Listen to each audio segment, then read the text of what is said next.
Lost Music Distribution. Two Lost Music Distribution allows you to pay around $20 a year for unlimited distribution.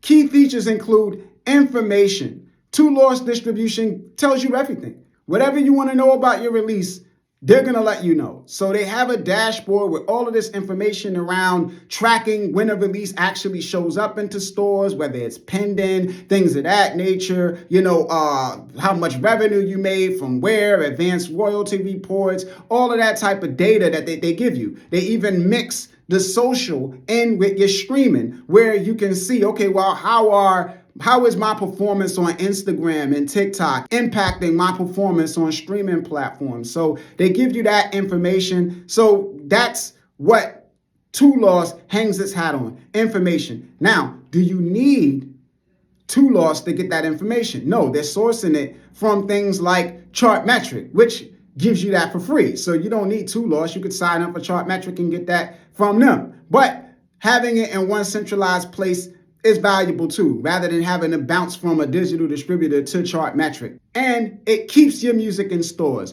breaking you down to a revenue share model. They take a percentage of your revenue. Your releases never come down unless you take them down.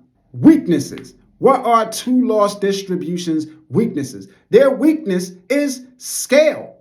They charge a really cheap price, which is like a lot of distributors are charging around $20 a year for unlimited distribution. But they take it another level, which is to charge $35 or $36 a year for unlimited distribution for an unlimited number of artists, which allow people to basically run a digital distribution service on top of their digital distribution service. And that can cause a lot of strain. And when you look at something like Trustpilot, which I always say take with a grain of salt, but when you look at something like Trustpilot, you see a lot of complaints around uncommon things for people to complain about with digital distribution. The normal stuff is streaming fraud. They accuse me, they took my music down, copyright infringement. That's normal. That's you're going to get that with every digital distributor. But what changes things is when people start complaining about how releases are showing up in stores, whether releases are showing up in stores at all, whether the information that they're supposed to be